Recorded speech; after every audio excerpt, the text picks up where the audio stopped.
Hello dear students, success वाला में आपका स्वागत है। एक बार फिर से हम इंग्लिश की बात करेंगे। जैसा आपको पता है एसएससी के एग्जामिनेशंस का नोटिफिकेशन आया, तो now we are preparing for the SSC के लिए जो भी हम आपको पढ़ाएंगे, जितना भी इंग्लिश में पढ़ाएंगे वो सब एसएससी को टारगेट करके पढ़ा रहे हैं। एसएससी में एक बहुत इंपॉर्टेंट है जिसके 2 या 3 नंबर कवर होते हैं, वो है फ्रेजेस। फ्रेजेस 2 या 3 नंबर का आपको जरूरत है। तो आइए फ्रेजेस से शुरू करते हैं। फ्रेज मतलब 2 या 3 शब्द मिलाकर एक नया अर्थ देते हैं, उसे हम फ्रेज कहते हैं। ये सेंटेंस में पूछे जाएंगे। एग्जामिनेशन में आपको एक सेंटेंस मिलेगा, सेंटेंस में जो फ्रेज है वो अंडरलाइन करेगा या बोल्ड लेटर में करेगा। उस फ्रेज के लिए आपसे इंग्लिश में मीनिंग पूछेगा। यदि आपको सेंटेंस बहुत समझ में नहीं आ रहा तो थोड़ी प्रॉब्लम जाएगी, तो थोड़ा इंग्लिश में कमांड लाइए, थोड़ा रीडिंग शुरू कीजिए घर पे, थोड़ा अंडरस्टैंडिंग लाइए, ताकि एग्जामिनेशन में वो सेंटेंस आपको थोड़े समझ में आए। 100% वर्ड टू वर्ड समझ में ना आए, पर थोड़ा समझ में आना बहुत जरूरी है। तो चलिए शुरू करते हैं phrase. The first one, Mohan reached the examination hall in the nick of time. हमारे पास फ्रेज उसने हमको दे दिया, in the nick of time. अब जैसे आप बोलते भाई एग्जामिनेशन हॉल में आप पहुंचेंगे तो कैसे पहुंचेंगे, तो एक कॉमन सेंस है।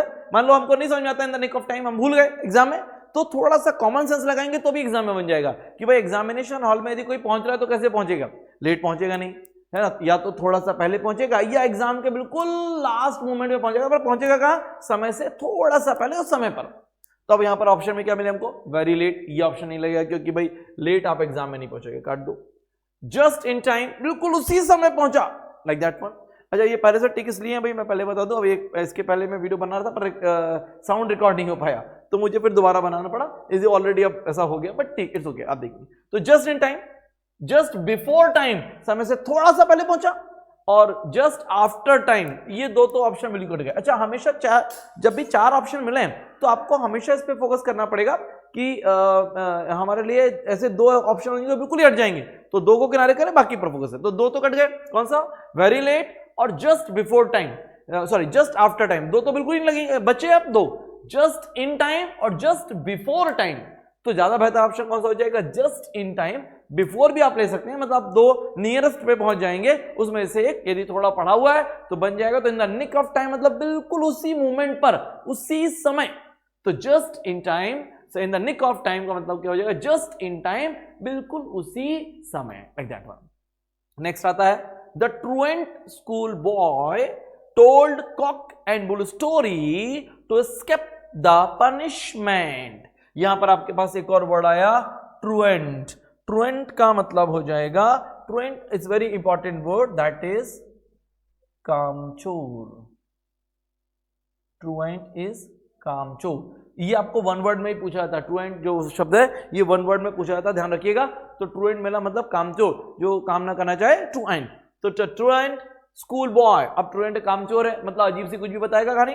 कैसी कहानी बताया उसने, कॉक एंड बुल स्टोरी, मुर्गा और सांड की स्टोरी की। मुर्गा और सांड लड़े, मुर्गा जीत गया, मुर्गे ने सांड को हरा दिया। मतलब कैसी बेतुकी बेढंगी से, उसका कोई सिर पैर ना हो, ऐसी स्टोरी को हम क्या बोलेंगे, कॉक एंड बुल स्टोरी। क्या के लिए, तो स्केप। स्केप भी बड़ा इंपॉर्टेंट वर्ड है, खूब पूछा जाता है, बार बार आता है। स्केप का मतलब बच निकलना। तो स्केप कैसे बच निकलने से, पनिशमेंट, सजा से बच निकलने के लिए। अब कॉक एंड बुल स्टोरी होगी मतलब ऑथेंटिक तो बताएगा नहीं। ऑथेंटिक वर्ड भी एग्जाम में खूब आता है। ऑथेंटिक मतलब रियल, ओरिजिनल, जेन्युइन, सही जो।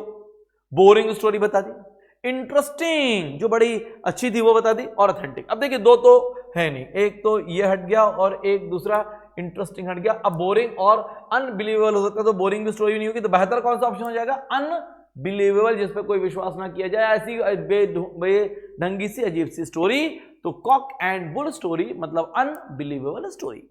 The next one, I got success in the long run. मुझे लॉन्ग रन के बाद सफलता मिली। सफलता कब मिलती है, शुरू में कभी नहीं मिलती है। जैसे मैं अभी वीडियो बना रहा हूं, अभी सफलता नहीं मिलेगी। अभी मैंने एक सक्सेस पॉइंट शुरू किया है, सक्सेस वाला शुरू किया है, सफलता भी नहीं मिलेगी। 1 साल के बाद मिलेगी जब आप सिलेक्ट हो जाएंगे, बट अभी टाइम। तो सक्सेस के लिए वेट करना पड़ेगा। सक्सेस का मिलता बिल्कुल लास्ट में, आखिरी में मिलेगा। तो now I got success in the long run, लंबी दौड़। लॉन्ग रन, लंबी दौड़ निकालना मतलब कंप्लीटली सफलता मिल गई, पूरी सफलता मिल गई, पार्टली थोड़ी थोड़ी मिली, फुली पूरी मिल गई। अब कंप्लीटली और फुली तो एक से ही हो गए, 2 शब्द एक चीज के लिए नहीं देगा। बचा क्या, अल्टीमेटली। अल्टीमेटली मतलब आखिरकार, आखिरकार मतलब अंत में जाकर मिली। तो इन द लॉन्ग रन का मतलब क्या हो जाएगा, अल्टीमेटली। तो लाइक अच्छा, जरूरी नहीं है कि इन द लॉन्ग रन के लिए आपको अगले एग्जाम में अल्टीमेटली मिल जाए।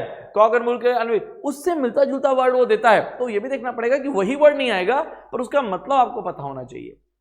तो आज के लिए हमारे पास कितने फ्रेज हो गए? अच्छा, सक्सेस और सक्सीड में अंतर है भाई। सक्सेस SUCC सक्सेस ये एक नाउन है, सफलता, और सक्सीड एक वर्ब है, सफलता प्राप्त करना।